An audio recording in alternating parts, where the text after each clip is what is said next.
Let's Talk Tunnelling is produced by XRJV and proudly sponsored by DC Adams Group. Why Safety Matters.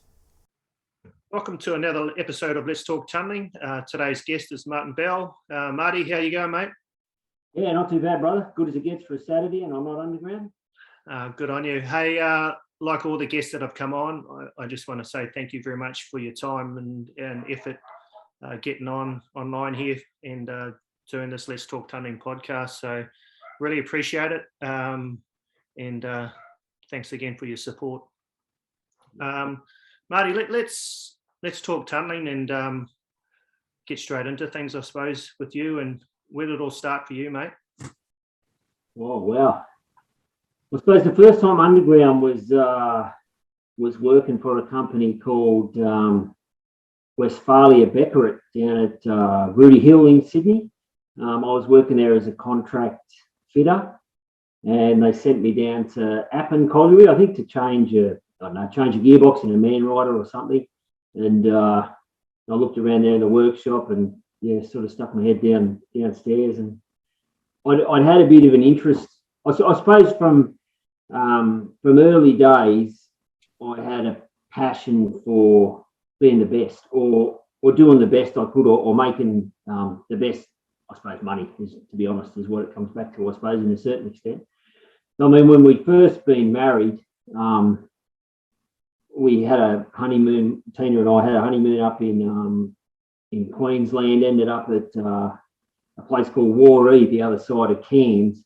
I had a job at the Weeper aluminium smelter up in the Northern Territory, and that's where I went, sort of chasing money, And we waited in Cairns for about 3 months to get some accommodation up there in Weeper, and nothing was happening. They said, "Oh, you can come up and live in the single beds, and as soon as we get a flat," because Camalco owned the whole town, As soon as they get a flat, we'll bring your missus up, I thought, I don't know if that's going to work real well for a newly married young fella. So we dicked around there for a while.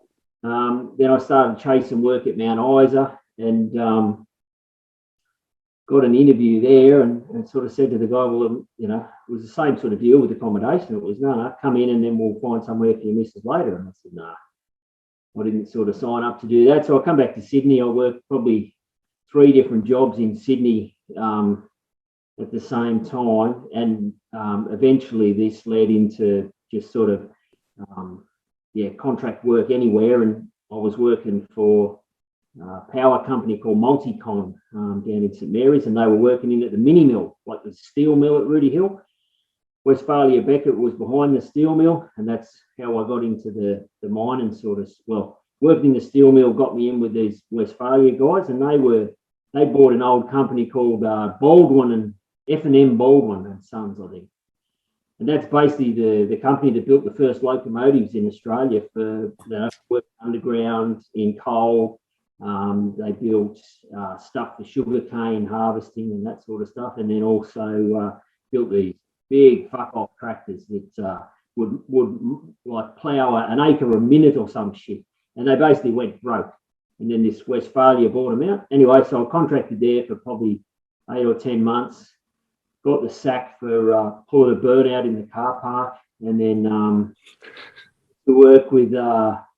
And in all this time, I'd worked in a couple of brickyards as well. And when I was working in brickyards is where I met Bruce Best Williams. And, he's still one of my best workmates, I suppose you'd say. And Bruce, he goes, "Nah, come on." He'd hooked up with some guys that he did his apprenticeship with at Ream, and was working at Vorstalpine over at Wetherill Park, which is like Sandvik today, I suppose you'd say. So I got a job over there, and basically the day I started there, over at Wetherill Park, working on continuous miners and breaker lines and that sort of stuff. They're having a few beers that afternoon for guys leaving, and one of the guys leaving was a guy by the name of John McGann, and he was going to work in the Blue Mountains. And I said, "No, fuck that, mate. I'm driving from the Blue Mountains to here every day." And I said, "Now you're coming my way." And I remember when he said that to me, I remembered seeing something in the Blue Mountains Gazette. It was a little X65 just doing the portal at Lawson, for the TBM.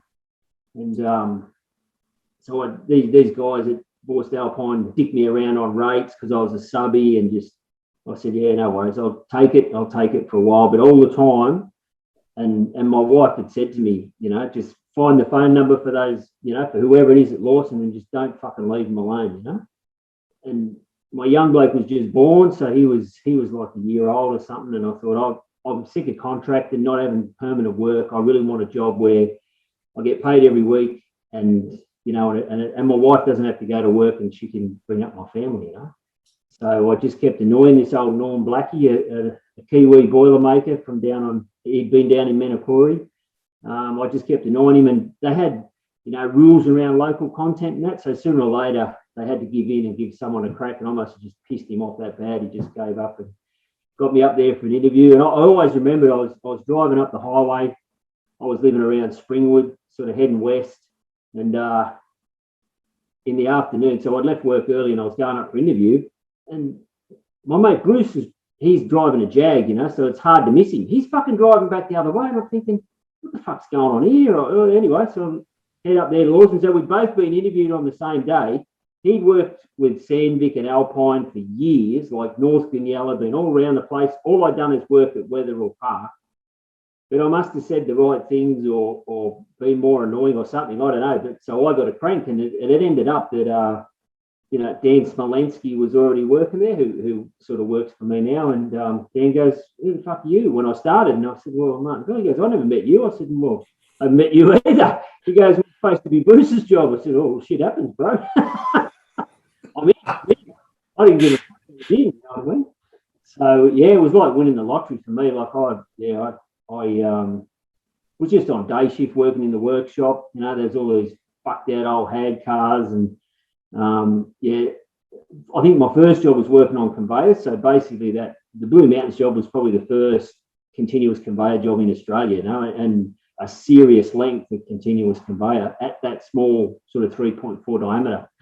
So I was basically building the booster drives and stuff out on the surface, and then the first one came time for the first one to go down, and on the locos and in the tunnel up on chain blocks. And that was really the first time I was properly underground for like hours at a time, it felt like days at a time. And so basically it was a gripper machine. So the gripper machine would go through at 3.4.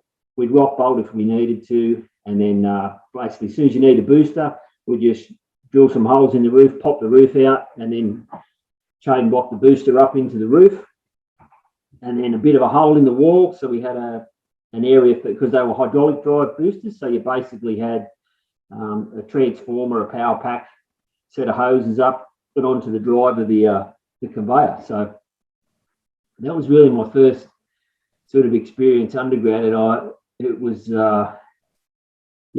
got back outside and we fucked around and just doing all the other stuff that the newbie had to do, I suppose you'd say. And I was just busting my guts to get up on that machine, you know what I mean? I just needed to fucking see what it did. And I just sort of bode my time. And there was a guy, John Reynolds, I think his name was. John Reynolds was heading back overseas or something. So he was coming off the machine as a shipfitter, and they wanted Dan Smolensky to go up on the machine.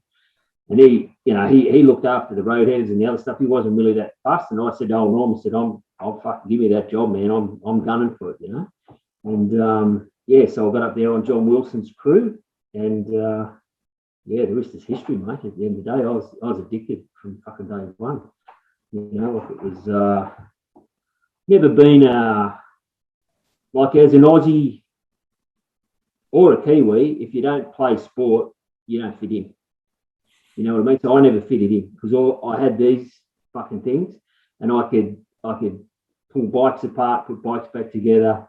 I could do whatever you like, but I couldn't run fast, and I didn't like getting hurt. So I wasn't going to make it at rugby or rugby league. At 8 or 9 years old, I was determined to play rugby league, and I played probably a couple of seasons with the local team up here at Warramoo. But I wasn't happy just playing a full game. If I didn't score a try or wasn't a part of a victory, then it wasn't sort of happening. And I didn't have those skills at the end of the day, and I probably didn't back myself either. But I could use my hands and fuck with my hands. So it was really the first time I'd really experienced a team atmosphere that you got a result. You had your bad days, you fucking snap the belt, derail a loco, shit go wrong. But the days that you had good days was just, They were only 8-hour shifts, but it was like the blink of an eye, it was gone, you know, and you're on the loco going back out. It was, yeah, and the camaraderie and the, those guys took me under their wing straight away. Like, you know, they didn't, I was probably, what was it, 80 odd people up there, one female, you know, like Dave Logan was the project director, his wife ran reception. There was like 5 other staff members, and the rest of us were all workers, you know, and I was probably one of half a dozen local mountain sort of people in that 80, and then there was other miners, Aussie miners, that from around Australia, but it would have been like 60-70% Kiwis, you know, and I really enjoyed it. Like where I grew up in the Blue Mountains, 2 doors away, my mate TY lived, and TY was, his mum was a Maori lady from Rotorua.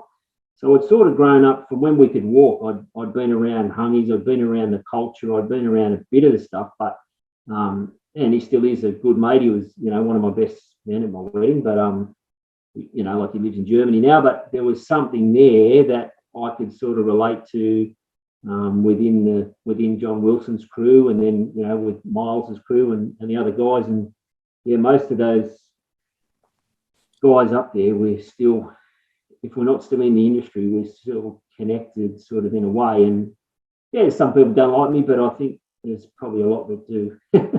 But I've really enjoyed the ride. And I think going from the Blue Mountains, I think I was there for nearly 2 years, I suppose. And at the end of that job, they sort of, and I'd been applying at Airport Link here in Sydney, so the big Transfield Voyage job here in Sydney. McConnell Dow were going to Bangkok, you know, and sort of November, like coming into Christmas, my daughter was born. So my daughter was, like 6 weeks, 8 weeks old. And I said, oh, we're going to Bangkok, you know. And he goes, what? I said, no, you know, the company's going to Bangkok. I can't get another job. So, you know, I really love this shit. Let's have a crack, you know. And she, you know, I don't think she was really into it, but at the end of the day, my mum helped her out with the kids, and I'd gone over there, you know, months before and sort of got settled in. And like, I'd never been on a plane.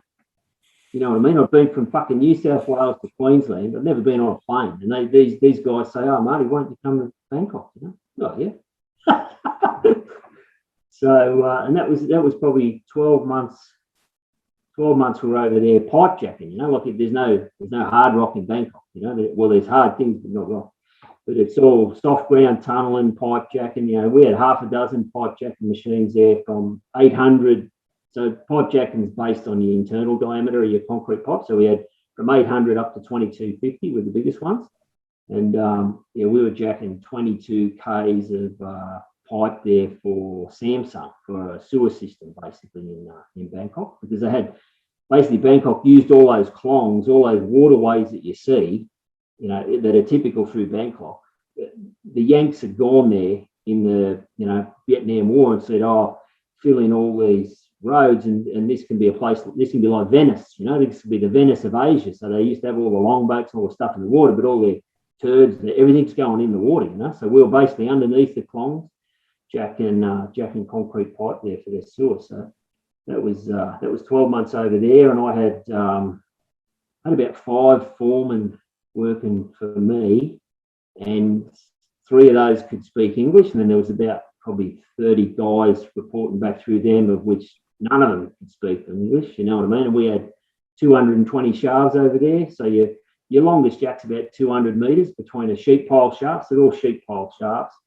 You know, Benny was over there, Miles was over there, John Wilson, Marty Harvey, a lot of the guys that I'd worked up in the mountains with, and that became our work family. You know, like you go into that part of the world, your whole existence is based around your workmates at the end of the day and your families, you know. So they were all there with their wives and young kids and that sort of stuff. So we really bonded and really had a tight little crew there. You know, Murray Hamlin, John Gamble, you know, John's not with us anymore, and he was a big influence in my early career as a supervisor and as a manager, I suppose, in a way. He was the electrical super. And then Murray was a TBM operator from up in the mountains, but he ran a crew there as well. We were sort of lived in the same apartment block, so we were pretty tight. But yeah, it was a really good experience. Like I've got in the shit for it before for saying it, but at the end of the day, when you can achieve something, like get a good day in a place like that where you've got to bribe cops, you've got to avoid, doing things because this politician's there, like all this bad shit you got to do to make something happen. When it happens, it's euphoric. You know what I mean? Like you're pulling a machine out, you got a 200-ton crane pulled up in the fucking slip lane of a freeway or something, and you're just paying some cop to sit on a motorbike down the road and stop the traffic while you whip something out and get away with it. It was it was a real good lesson in just making shit happen. I suppose that's what I really pride myself on doing, is just making shit happen. Sometimes I do it not 100% the right ways. I do more the right way these days than what I used to, but yeah, it's just and that's all driven by back in the Blue Mountains with that. I had weeks there where I made more bonus than I made wages, based on meters, and those meters still stand in the world today. No one's beaten that fucking little 3.4 Robbins Java machine in the Blue Mountains. And, it's, for something to stand that long in time, it's pretty incredible. And it really makes you proud to have been part of it. And when you look through the industry now and see a lot of the leaders in industry, in supervision, in management or whatever, you can always pick someone out and say, yeah, he was there. He was there. You think back and think, oh, who was the dog, or who was the guy who didn't put in, or who was when you're working like that with bonus and all that stuff, and no EBA, no union, no safety either, mind you, which I don't encourage, but you had to look after each other. It was life and death. I got a job there because a guy died. I got into towing because a guy died. So it's if you apply that rationale back through your work life and your work career, and remember how you got where you were, why you got where you were, when you put it all in perspective, it's I like to say I've had a fortunate life. I've led a fortunate life, and I've managed to bring a lot of to finish that last job with my son and my daughter on Sydney Metro was just the best of the best. Like, I hope doing this sort of stuff and getting involved with training and bringing some more young people in the industry is what I'm targeting for the rest of my career. Like I don't think I can't beat it. You know what I mean? Like to have family with your family, your work family with your blood. It's and my son's addicted to it now. My daughter, she's on the phone all day today, sorting out guys to get them into 3B for Monday. Like her whole job. A young girl with a psychology degree, but she is motivated and she's fucking into it.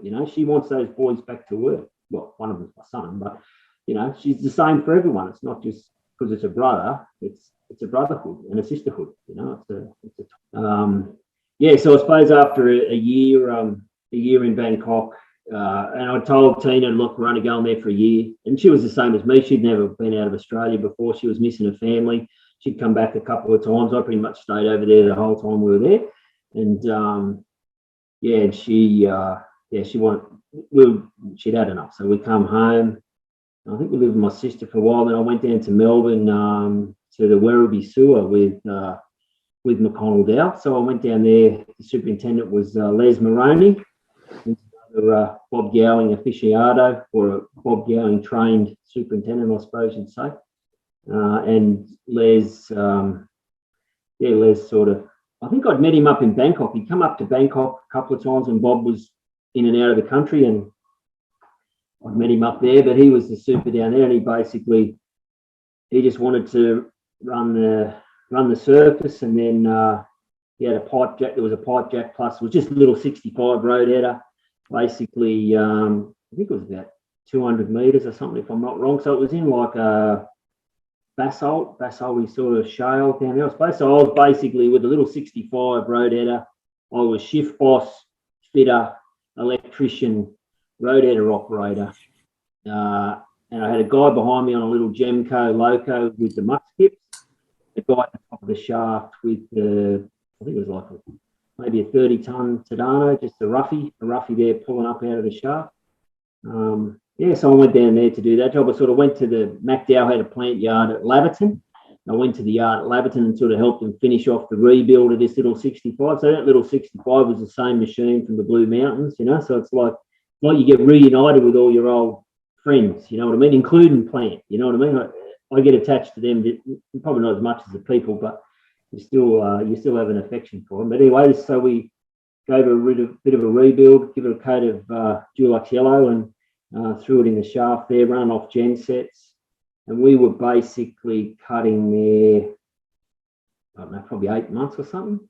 So we were bolt and mesh, so Swillex bolts and mesh with ram bores. So and then we got to a stage where I had a couple of, you know, blinded days. We're just fucking flying, you know. I'm thinking, what the fuck's going on here? It's fucking great, you know. And the next minute, I like those little 65s. You tram them from up on top of the left rear outrigger, you know. So I'm up there tramming forwards, and then a bit of rock fell out, smacked me on the leg, you know. And I'm thinking, and that's so you know how far back from the face that is, you know. I'm thinking that's probably not a good thing, you know. Like I might need to put a few more bolts in or something. And so we sort of got set back up. Might have gone out and had crib or something, and then come back down, and there's fucking rock and shit everywhere. Oh, fuck, I'm really in the shit here, you know. So I yelled out to Les. I said, "Oh, you better, you know, send us your fucking boys down from up the top there. We've got a bit to do here. We've got a bit of a hole." So we got a heap of mesh down and the drills and stuff.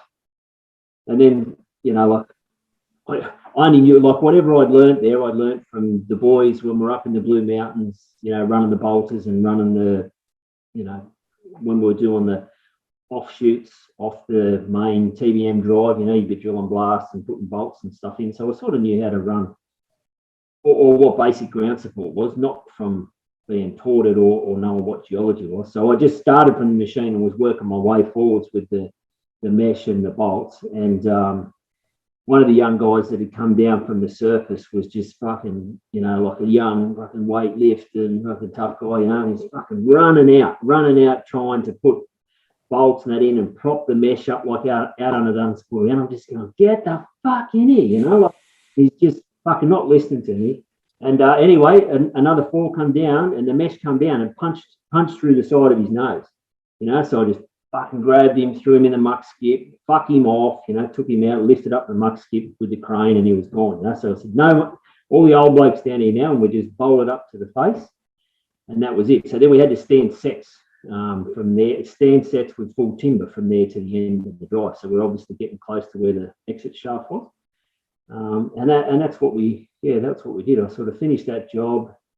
I did some pipe jacking there, and then like Russell Rooney was the project manager there, and Russell said, "Oh, you're coming up to Sydney for the Eastern Distributor," you know. And I suppose that, you know, that wasn't the only incident there from a safety perspective. There was other ones there where I was so possessed with running that machine and getting production, like that I didn't bother tightening up the fittings on a jack pick.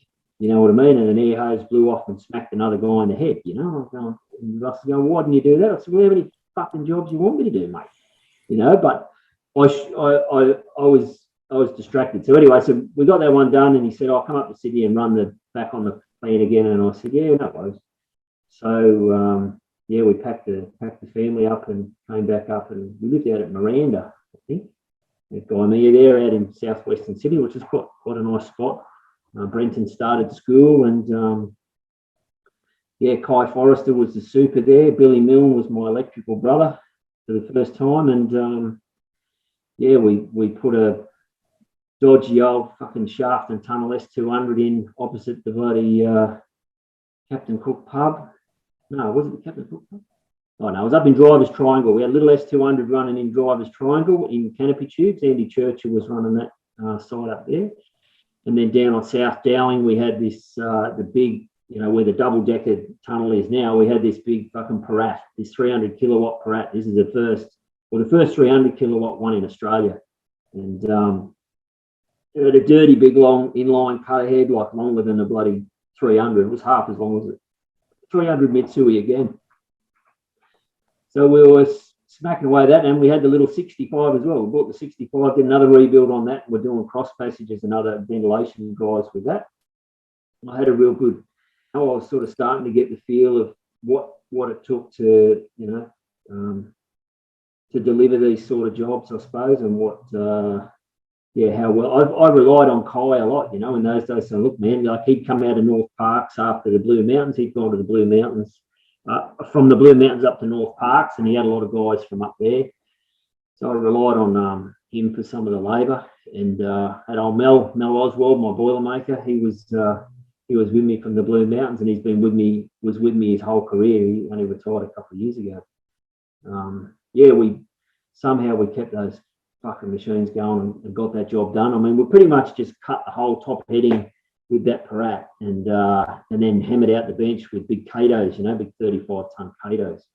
And it's because the Parat was on hire, so we just cut out the stuff we needed to, fucked it off. Big rock bolts, like 10, 11 metre rock bolts. I mean, that was probably one of the first jobs where we drilled holes up into the fucking pavement, Oxford Street, some gaylord sort of fucking drill poking through the tar at some stage. But yeah, we did some crazy shit down there. And that machine had like a 6 or 8 month honeymoon period, I suppose you'd say, and then it all turned to shit. And it was, she was no other machines in Australia, no support, no spares. So we sort of had to wing it a little bit, had a spare cutter head and front shaft. Luckily, that was, this Parat was smashing his 105s, so when the thing went, it really went, I remember Berkey sitting up there just feeding it to it, and he's just going, man, I love this machine, No cabs, no nothing, like just up there sitting on the toolbox with the remote, just fucking going for it, like it was a beast of a machine. When it cut well, you couldn't stop it, but it was probably some of the best things about the Mitsui and the best things about an Alpine sort of mixed together, but so that was the Eastern Distributor. So we finished that. MacDowell sort of kept me on. I mean, they always looked after the boys, always paid the boys and girls well, and they looked after me and Sibby, just sort of kept us around. Billy had already left and gone across the north side storage tunnel to get a bit closer to home up in Newcastle, and I sent a couple of my blokes over to Bleedy. Had a couple of my guys looking for work, and I said, look, this is the next job, go over there. They said, oh, do you want a job? And I said, nah, man, I'm fucking salaried out. It's over. So I hung around for a while out at Vineyard, which is MacDowell's store. It's a plant sort of yard. And then we had a job up in Miri, like in Sarawak, near close to Borneo in West Malaysia. So basically, I was sending gear up there. I'd sent some of the locos and that up there that we'd used up in the Blue Mountains. And Bob was up there again. Come on, Marty, come up here and give me a fucking hand, will you? Oh, I said, yeah, righto. So I went up there. Oh, it was basically for weeks. I went up there. It was a shielded roadheader. So Miles and Brendan were up there running this shielded roadheader, like erecting segments behind a roadheader boom inside a shield. It's a Heraconnect machine, but it was only like 2.4. It was fucking tiny as, It was piercing in water. So basically you went to work in a pair of gumboots and a pair of shorts. It was that hot and that wet in this tunnel. It was pea gravel. So they brought in pea gravel in the muck wagon. So you took your muck out from the roadheader with the belt and into the skips. You took the muck out and then you brought pea gravel back in to blow in around the segments, with the segments as well. Yeah, so I stayed up there. I was only up there a few weeks.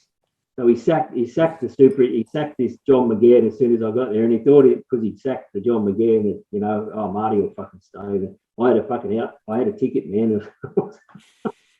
I was gone. I come back to Sydney, and then I think, I snatched it after that. I said, no, it's not for me. And then I bought a truck.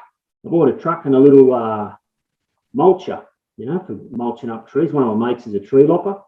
So I had I think the second week of tree lopping, we worked for about 10 hours. And I said, so we're back at the pub, and I said, is this a bad week or when are we going to start sort of hitting the big time, And he goes, no, this is what it is, Billy. This is what it is. I said, mate, I can't fucking live on this. No, "Oh, no, it's cool, man. It's all good." I said, "Oh, I don't know about that." And, John Wilson had been ringing me. He goes, come over to fucking Manly, come over to North Head. And I go, "Oh." So, I didn't know Bleedy. I rang Bleedy and I said, I don't think I even rang him. I think Wilson just told me, come there, So I just started. And I was a contractor there, like I was a subcontractor. I probably made more money that year and had more time at home with my kids and my family than I ever had again in my career. I probably only worked for 8 months, all the school holidays off. And because I was a subby, as soon as the work was done, I was the first one to get sacked, and that was fair enough. But no, Bleedy looked after me there, and we went down and built the 6.5 metre main beam machine from North Head up to Tunks Park, and built the conveyor and the vertical conveyor and all that sort of stuff. Sort of commissioned the machine and had the machine running. And then I went working for some other guys that did maintenance with the little Baldwin locos in all the coal mines. So I was just running around New South Wales doing that. And I think Bleedy rang me. He was running out of tradies on shift, and he said, "Yeah, come back. I'll pay you the same just to go on shift." So I was on. I was on Marty's shift. No, Marty was the superintendent, Marty Harvey. And I think I was on Kai's shift, maybe. I think Kai was a shift boss, yeah. So we had 2 fitters on shift there, 2 fitters, 2 Sparkies, because the machine was a monster. And not a lot, it was sort of 12 hours, no real maintenance. So it was, she wasn't a reliable, it had some power, it was a powerful machine, but it was just, you were sort of always putting out bushfires, it felt like. But so I got there pretty much, I don't know, maybe a month before we broke through into Tunks Park. And so then as soon as we broke through into Tunks Park, basically Bleedy says, "Right, you're a superintendent again, stay underground and fucking get the machine out." I said, "Yeah, no worries." That was mine. That was another awesome experience. Like we were trying to break through. Couldn't. We got there. We got short the night before, so you got the 6.3 coming down from Tunks Park, 6.5 coming up from North Head. We already took about probably 2 kilometres of their tunnel, because this was a 9 metre machine skinned back to 6.5. So with the grippers, you can fuck with them a lot more in diameter than what you can with a shielded machine, obviously. So the 6.3 coming down from Tunks Park was like a 4.8 metre machine skinned up to 6.3. So it was pretty low on power. So this old girl we had coming up, we'd blown about 3, I think we'd blown 3 planetary drives. So we're running off about 5 drive motors, because it basically all you had a big the main drive was actually right at the back of the machine. That's how they balanced up either side of the gripper. So your motors and the main drive are hanging off the back. And you had these tail shafts that were about like 250, 300 million diameter, 6 or 8 meters long, that ran from the drive motor all the way up into the forward, basically the back of the dust shield, and then spun. That's where you went into the main ball gear to spin the cutter head. But we had 8 on the machine, and 3 of the gearboxes had fucked out. So with 5 running on, just over half capacity, it was still cutting more than what this 6.3 metre machine was. So we're eating up their tunnel, and so basically they pulled the 6.3 into a cab, like blasted a cabin, rock bolts and that up, chain blocks, and pulled this 6.3 metre machine out, and then we were breaking into that same cabin. So we got there the night before. So straight away, big hurry, like, got to get out of here. Cut the belt. So there's no fucking conveyor belt in the tunnel. And we got about, 200 mil to cut, 50 mil in diameter to cut. Nothing, this fucking thing would not break through. All the media there, the TV's there, they're fucking on the radio. Come on. And they're sticking in it. And all the time, this number 1 conveyor. So we tried jogging, like the main belt out of the conveyor, went number 1, number 2, and then into the tunnel. So the tunnel belt was gone. So we tried jogging number 2 belt to sort of fill number 2 belt up with number 1. And then, then we were buggered. We jogged the belt once, and it wouldn't fucking start again. So we've got this number 1 conveyor, the only thing running. So we basically half filled the tunnel with spoil before they would break through. You know what I mean? And I'm there all the time just going, "Oh, this isn't good. And we broke through. It was late and everything else. But, me and the boys had to work there for the next 6 weeks in that fucking pile of shit, pulling the fucking thing apart. Man. That was some of the hardest work. Jeff Betty, that's where I met Jeff. Jeff was there. with me swinging off the chain blocks. Like we had to pull this whole machine apart with fucking chain blocks. You know, like in the late 90s, early 2000s, just fucking chain blocks. So my favourite trick was we were down there. I think Gibbo was on the other shift, but we were down there. I think it was me and Mark Borden. Just decided Bleedy needed a wake-up call, you know. So 3 o'clock in the morning, we'd fucking ring him up, and then I'm just pulling the fucking chain through the phone. Buy some air chain blocks next time you tie it up. Fucking full on. But yeah, so we pulled that machine apart, and yeah, then they gave me the bullet, and I went to White Bay and cleaned the machines up, sent the machines back to Germany or whatever, and then Sibby called me up and goes, "Oh, you want to come to Singapore?"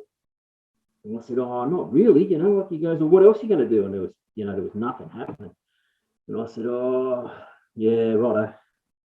So I spoke to the home superintendent. She said, "Oh, not fast." I said, "Yeah, well, it'd be much better than Bangkok. Beautiful, beautiful country." So yeah, so I believe Sibby and we went up there. You know, that was another challenge. That was we had 3 shafts there. I think the first shaft was like 50 meters deep, so it's like this Booker Timar granite.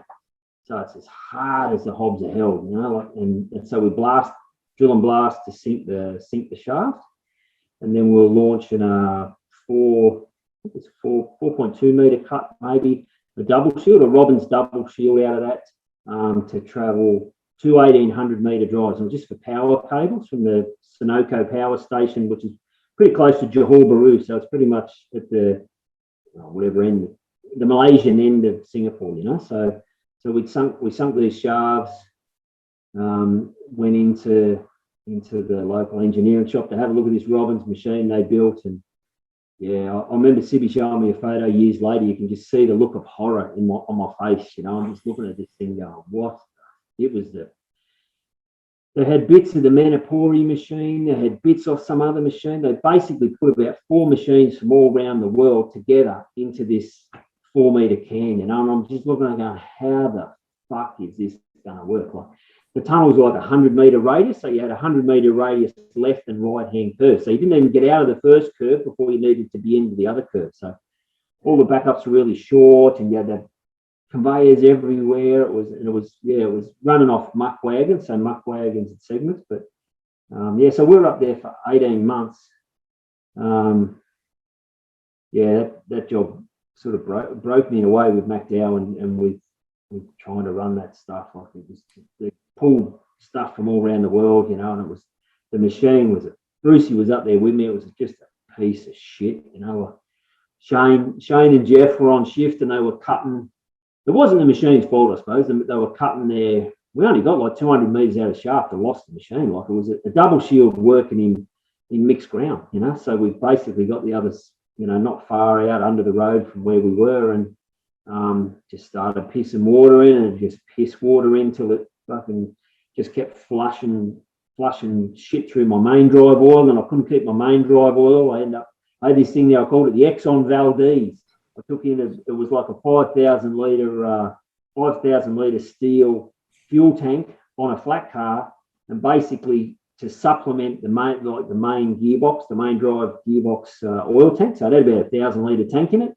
So I said, righto, what we'll do is we'll fill both of these, you know, put 6,000 litres of oil in it, and grease like fuck around the main bearing, and just keep flushing it, because it was a pretty basic system, you know. There was no screens on the return filters. There was the filtration was shit on the pressure side of it. So I didn't really know whether it was, you know, a technical problem with the machine or we'd hit shit ground. I wasn't really that smart enough to know. Like, if it happened to me now, I'd know straight away. Well, fuck, we've fucked it. You know, we've hit bad ground, and we've pushed that ground into the fucking bearing, you know.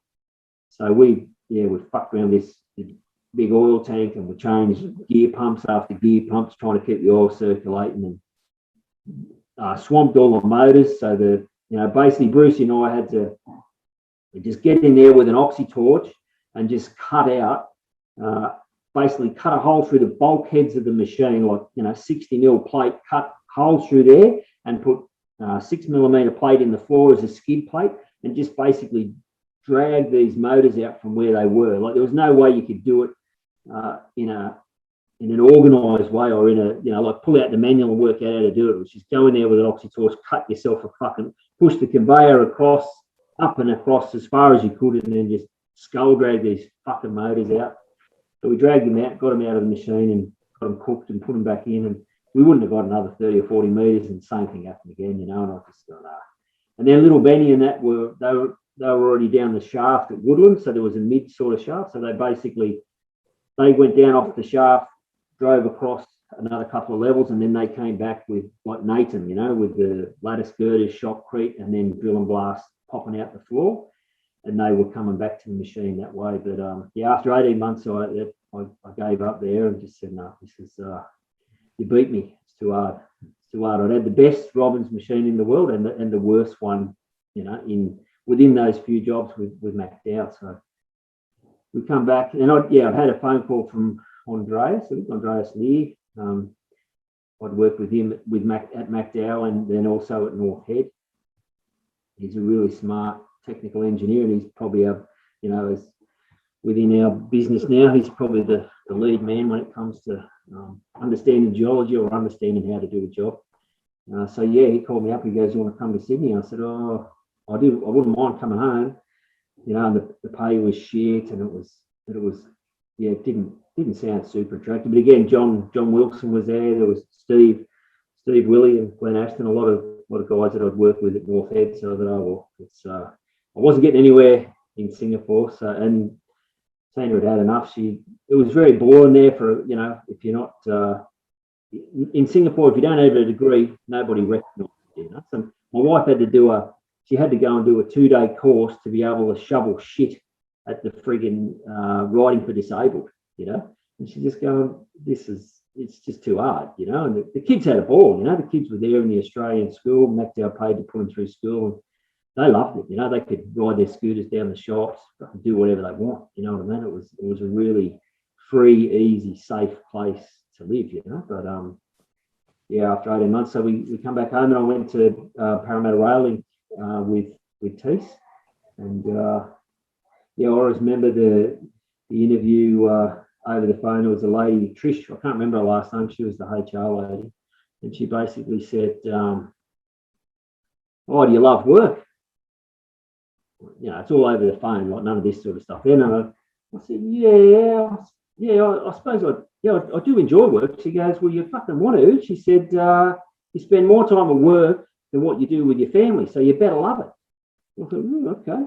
And I ended up meeting her when I actually come and started on the job, and she was a really cool lady, you know. Like I rated her straight away because she flips up a laptop, and a screensaver on a laptop's a picture of a Harley, and this is her bike, you know. I'll go, yeah, okay, she's cool. But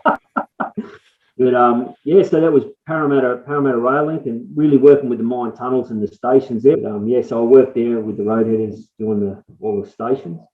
And then got to the end of that one, and that's when I met you, Dallas, a young miner there on the bolter for Matty at Mid-Tunnel, from memory, I think. Yeah.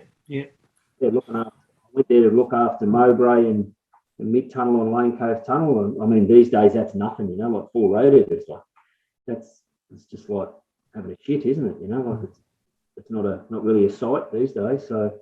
Yeah, and that's where I really worked with Phil again. Obviously, he was at the opposite end to me, and covered off for him a bit when he was away. And really got to understand roadheader production and saw how Johnny Gardner worked in a roadheader sort of environment. And, there were nice, clean tunnels down there. Yeah, Matt ran a pretty neat crew as well there at Mid-Tunnel. Enjoyed working with him, and then and basically that really is what started what we called Tees tunneling business at the time. And Steve led that away. We did all our cable tunnels, and basically wherever the work was, whether it was, you know, cables, desalination, oil and gas, we were pretty much into it for the next 4 or 5 years all over Australia, you know, Wonthaggi to Gladstone to Onslow, and then you know, Northwest Rail. Northwest Rail was a good job for me as well, like a first real job that I bid one, and then did the job from start to finish with some pretty choice NFM machines that really stretched my ability and really showed what a great team of guys I had there to bring those home, and set records with those machines that basically equaled what we did with the gripper machines at PRL. So 92 meters, I think it was 91, between 91 and 92 meters was the best shift record with the gripper machines at PRL, and that actually was a world record for. It wasn't for too long. It was maybe 6 months or 8 months, and then some guys. It was either that Collider tunnel in America or maybe up in Iceland, somewhere else smashed it. But and then at Northwest Rail, we managed to get 91, nearly 92 meters out of one of those NFM machines between Showground and Cherrybrook, which I was really impressed with because the machines were fucking bizarre. From when we picked them up, that was their first venture into Australia. And I mean, the NFM part of it, the front end of it was pretty strong, but it took a bit to work them out, get them going, and really get them working productively. But that was a big achievement to do that. Then I left there and did some of the West Connects. West Connects helped with a bit of stuff with 1B. Worked on West Connects 2 for a while. Another tender there for Sydney Metro 2, and then we won that job obviously and delivered that with sort of five TBMs, and we're up to 13 Roadheaders there at the peak. So it was pretty hectic, pretty busy, but very enjoyable job. Machines performed a lot better, but my memory from there is really is a guy I married. Well, two distinct memories, I suppose. I had my young bloke working on the job, so I got to go, to China with him. He was working for Heron Connect in China, building the machine. So sort of, had a bit of time with him over there as they were building the machines, and then had him on the job, but also had a few of his mates, his schoolboy sort of mates and neighbours, from where we live here in Glenbrook, sort of introduced those young guys into the business. And that was really good to get them involved. And, some of them have gone on and bought houses and really made the most of it. You went to that workshop and you worked, and you were just keen to get on that machine. Those shifts that you rocked up to work and you wanted to find out what it did and what it was about. From a mechanical point of view, what was the interest though? Well, was it the power in it, or just where it was, or the environment, or the people that operated it, or what was the main attraction for you? I think it was. This might sound really weird, but I remember I did my apprenticeship in the railway, and I remember being in Lithgow as a third-year apprentice. And basically in Lithgow, they could never really keep tradesmen there because all the tradesmen would just go straight into the mines once they got in there with the railway. So we were just a heap of young blokes there doing maintenance and that there in the running sheds in Lithgow, and it was a really good environment. And I've got good mates still that I work with there. And one of the checks you had to do on what they call it was a 44 class loco, so it's a V12 Orco diesel, and the piston. I've still got a piston in my backyard of an Orco. It's about 250 in diameter, 300 mil long. So V12 twin turbo. The governor check was like 1420 RPM. So 1420 is fucking nothing, like when you look at a motorbike that revs to 15,000, 20,000 RPM. But I tell you what, you're inside this thing with an 18-inch shifter on the governor, giving it full throttle, you really know you're alive. You know what I mean? Like, if something goes wrong here, I'm fucking dead. Like it was a bit of a buzz, and I think there was something about that seeing this Roadheader on the front of the local paper, and I'm thinking, that thing's just in there chomping rock, and then I didn't really. That was my first connection to the Blue Mountain sort of sewer job, and then going up there onto that and seeing what tunnel it had cut and where we're putting this conveyor and that up, and I'm thinking, fuck, this thing looks, and all you saw was the pile of sandstone out of the tip where they were backfilling the old Lawson tip. I just thought, I've got to get up and understand what this thing is, and once you get up on the machine, I remember I was a fucking smart ass one day to Gowing. I said something about not getting any bonus or something. I was working on day shift and the machine was stopped, was in some really bad ground, you know. And he just looked at me and I thought, oh, well, you know, I was fucking fooling myself. And sure enough, I got the call up that day, Bell, get up the machine, you know, and it was, we were basically standard sets. And what you had was you had notches inside the grippers on the machine. So basically those notches was where you had to set the machine up and push them out onto the sets. If the rock was too soft to take the grippers going out, you used the sets to maintain the tunnel. So basically you had to pull, the machine was in that soft the ground, it had sunk, and the rear legs were sort of buried in mud. So they basically had me diving, if you like, down, you know, 400 or 500 mil of mud, trying to get cap screws out to pull the feet off the legs so we could walk the machine through the sets in this really bad ground. And he made me stay up there for a couple of days, you know. And I think that was really my apprenticeship. And like after that real, you know, wet, cold, fucking shit fucking job, you know, and cutters were the same. Cutters were a dirty fucking shit job. But I loved changing them, you know, like it was such a buzz, like getting in there and changing is, you know, like I remember my best memory, like one of my best memories from that job was working with, John had already gone, maybe he'd gone out to do something else somewhere else or something. So Shane Wormald was the shift boss, you know, and Shane used to let me operate the machine. So Joe Wallace and Richard Towery probably give me a few pointers each to try and teach me how to run the machine. And Shane was obviously a good operator himself, so he used to let me run the machine. And we went in there on day shift one day, and the night shift guys had dropped maybe 8-9 cutters in the invert. So there's nothing worse than getting in there first thing in the morning. It's fucking cold, it's wet. They've dropped all these cutters on the floor, and you got to fucking get them all out, get the new cutters in, and then get going for the day. The start of your day was just shit, you know. So I knew all the boys would be pissed off, you know, because we're there for bonus, we're there for money.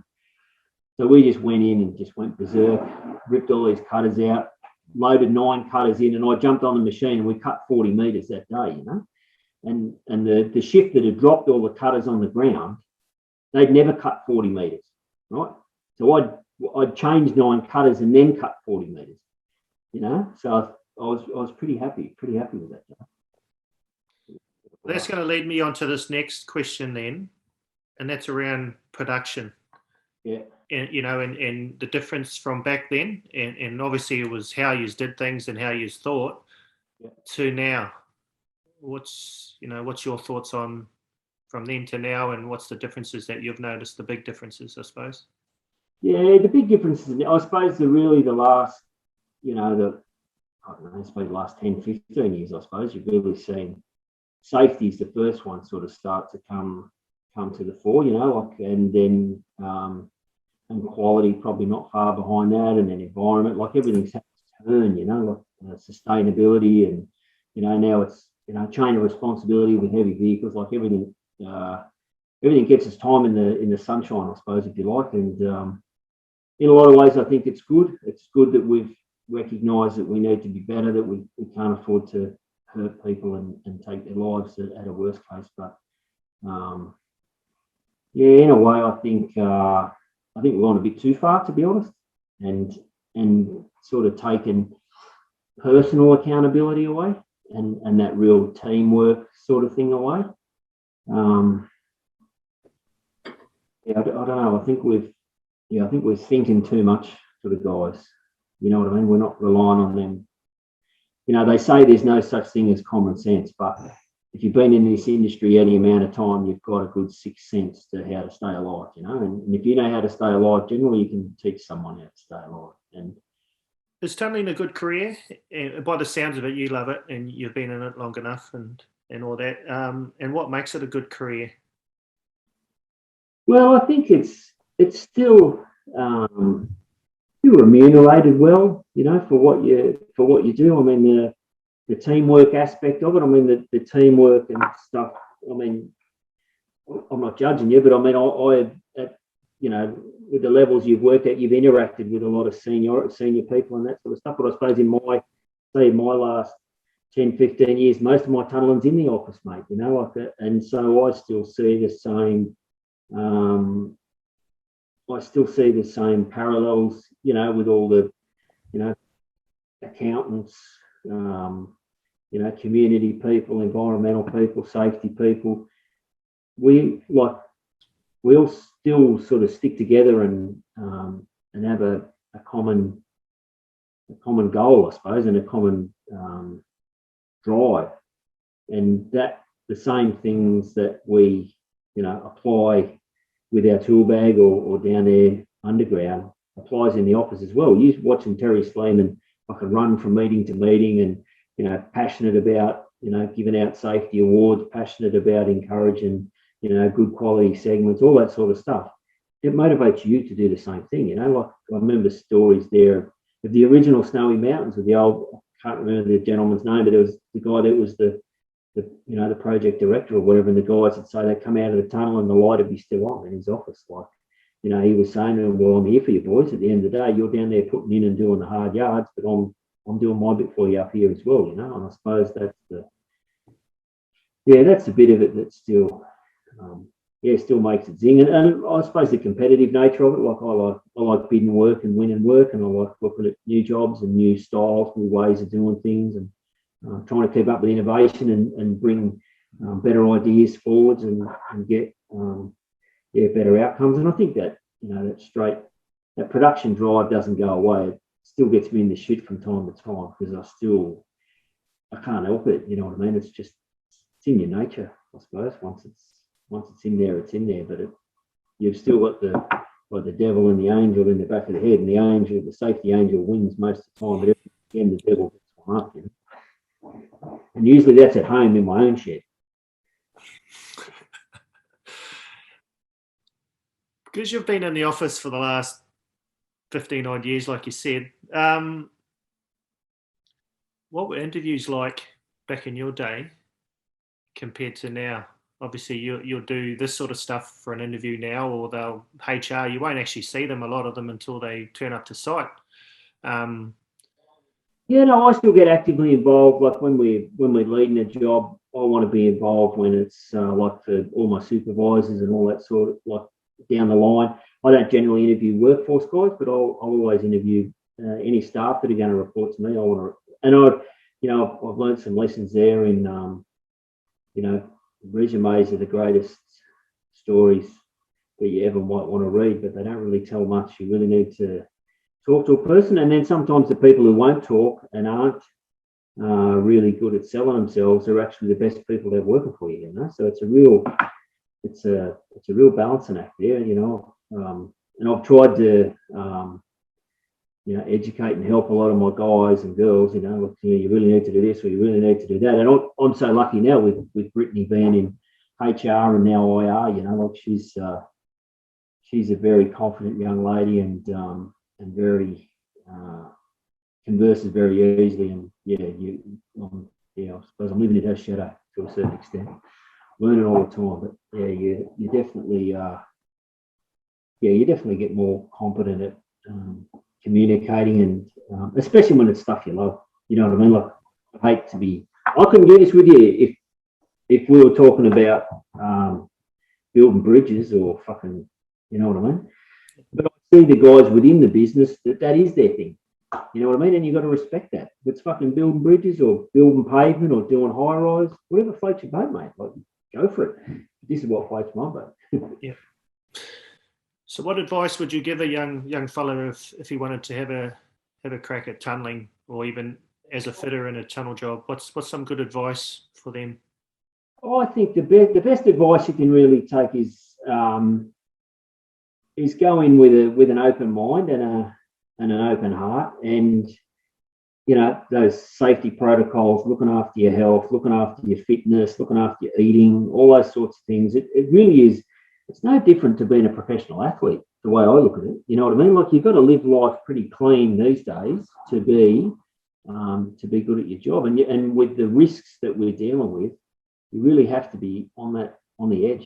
You know what I mean? You can't afford to be complacent or not focused on what you're doing. So to me, it's it's a professional job, and we've got to treat it like it's a professional job. You know, too many guys look at it and go, oh, yeah, you're just, you know, fucking bonehead that picks up a pelican pick. Well, it's not anymore. You know what I mean? Like, every machine has the capacity to kill.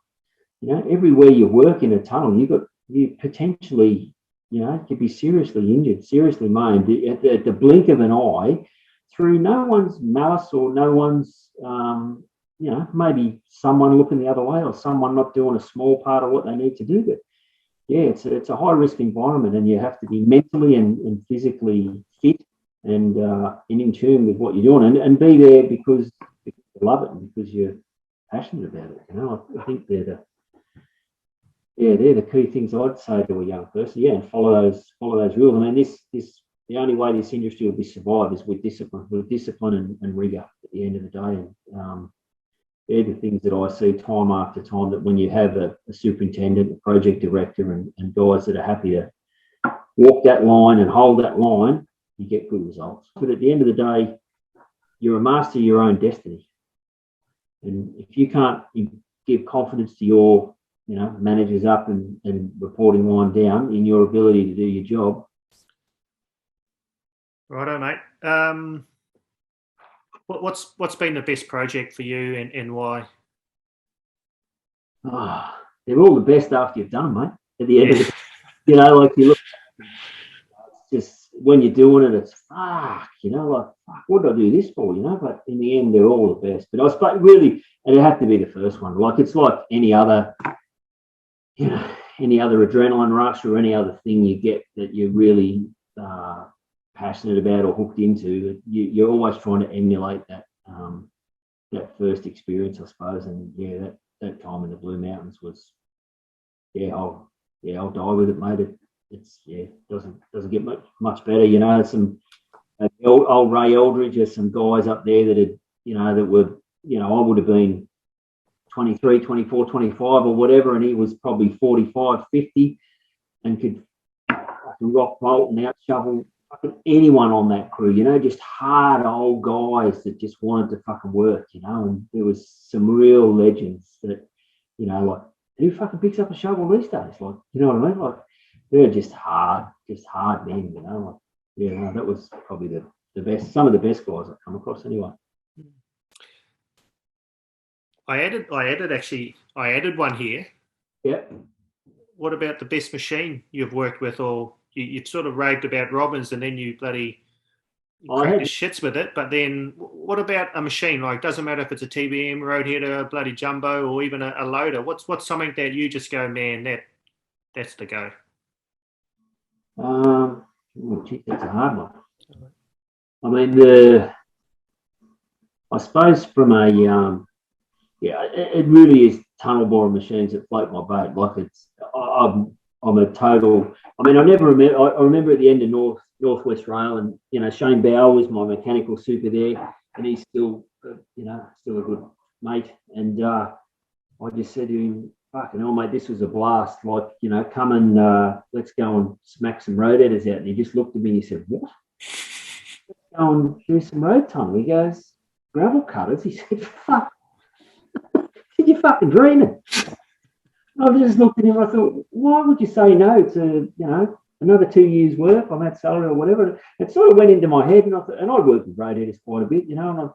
And and then we went on to West Connects too, and I started up there with putting all the plant and all the gear together, you know. And it was a mixture of, you know, Sandviks and Mitsuis, and then got them on the ground and got them starting to cut and that. And I thought, oh fuck, I don't have to like this that much anymore.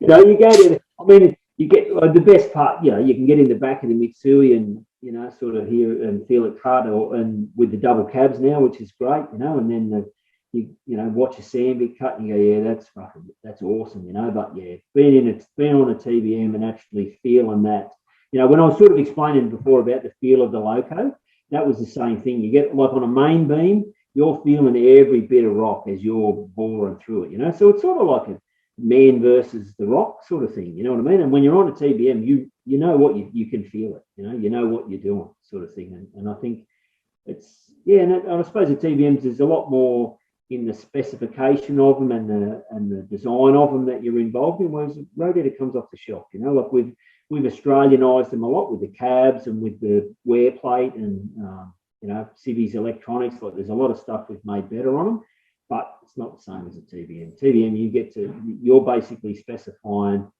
what you want to cut with it, what you want to do with it.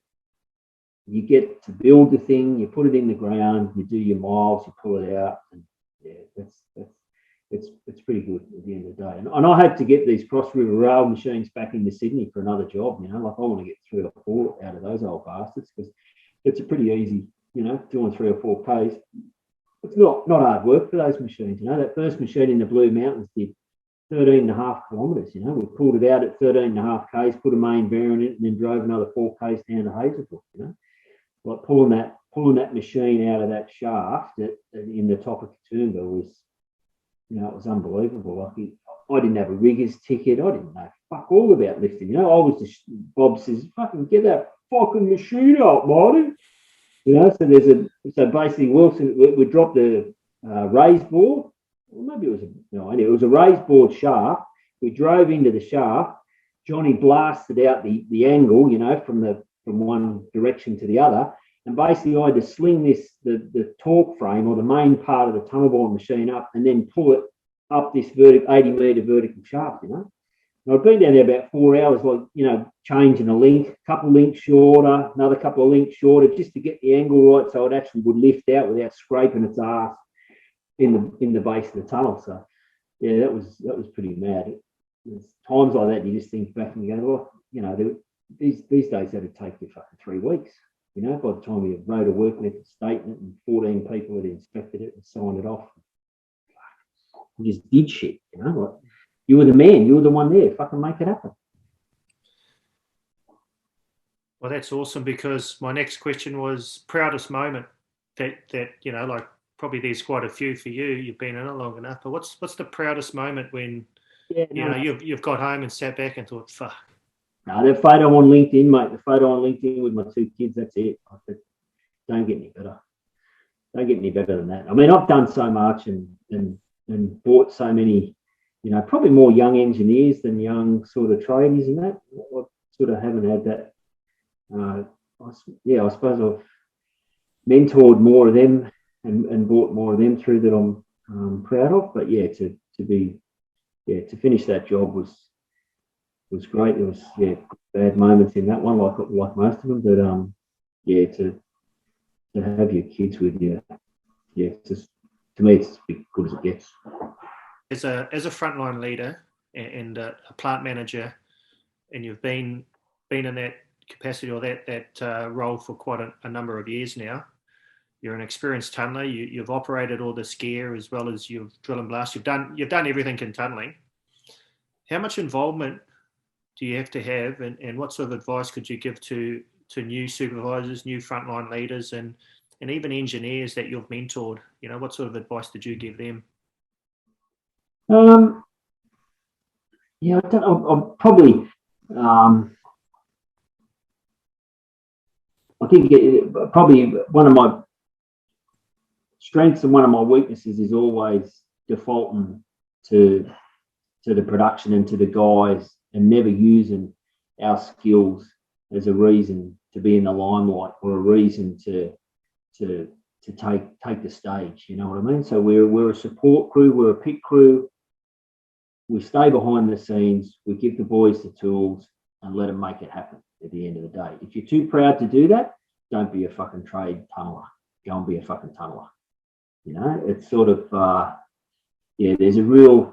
And a lot of, there is a trade hate, I suppose you'd say, that I've experienced, a career where guys, probably bad tradesmen have set a not a good standard for those that follow. But like with my young bloke, like I've impressed upon him from a young age, you're part of a team, mate. And, there's nothing better. Like Nick Mott, who's his supervisor there down on West Connect 3B. I met him socially earlier this year, and he just said, mate, he said, I love your son. He said the boys are there getting ready for toolbox, and he said he's got his tool bag. It's over in the ute, and they're all watching him fucking do it. Like he's saying to them, fucking get ready. We're going to get our we'll get our day started, but be ready, be there to support, be there to give the guys the tools to do the job, you know. I think that's the key message that I've sort of tried to give all the young guys that I've had around me, and a lot of them, I think, have taken it on board. Just it's a simple thing that can be really easy if you make it that way. It can be really hard if you don't fucking follow the rules and you fucking want to make it hard as well, you know. Awesome. Hey, going back to the Blue Mountains, all right, knowing what you know now and what you've learned over this period of time,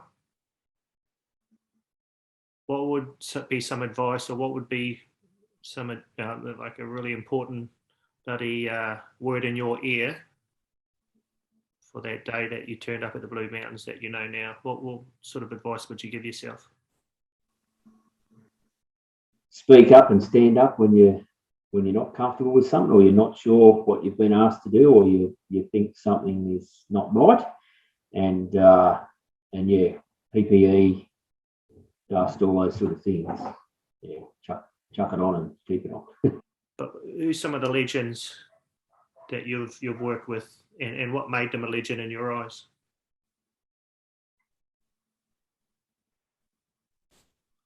Yeah, I suppose.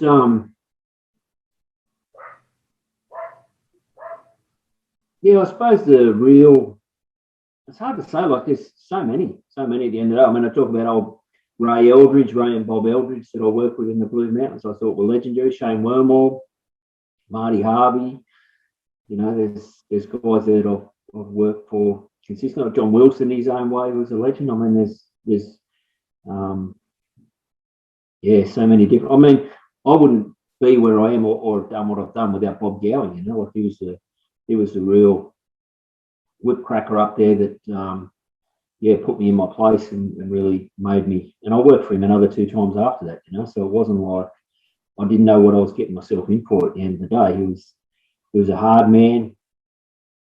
I wouldn't say he was totally fair, but yeah, I don't know. He was a leader that you could sort of follow. And I suppose you compare it back to, you know, like I imagine like in World War I, World War II, and, you know, Vietnam, young guys then just would have been busting their guts to just go and have a crack at something, you know, follow a leader, you know, and Bob was just one of those sort of guys who was a leader. I suppose in the Blue Mountains working with the guys, you know, when we weren't actually TBM tunneling and drill and blast and the drives, like being on the air legs and putting bolts in and that sort of stuff, I really, you know, worked with some real professional miners there that you could see what was, you know, like you say, when you talk about meters and dirt, it was the same thing for them. And then that's really what we're trying to still impress upon the production guys today, without telling them to go to, you know, losing the quality and losing the safety to get that. You know what I mean? Whereas I think that I don't know what the ratio of good. I suppose on an air leg and all those sort of things, there's only so many things you can do that are going to kill you. You know what I mean? Like they were simple tools. Put your hands in the right places, fill your oil bottle, look after your hoses, put your clips in. There's only so much you can do to fuck up. But once you get with machines and everything else, you just level the complexities and things that can go wrong. You know, rock hanging up, rock snotting on the head. It's all possible, but yeah, it probably. Yeah, I think some of it was just that sixth sense of, you know, Gardner talks about the same thing, just having the sense of a cat. He said, like, as soon as something's about to go wrong, you fucking spring out of the way and you're all right, you know. But the guy who didn't sense it smacked, you know, like Big Johnny up there in the Narrows, you know, like jamming, he nearly fucking chopping his leg off. You know, the loco rolled between him and the back of the TBM. Lucky he was a big, strong boy, otherwise it could have been a whole lot worse. Cool, mate. No worries. Thanks, Marty. Take care, mate. No worries. Bye. Bye.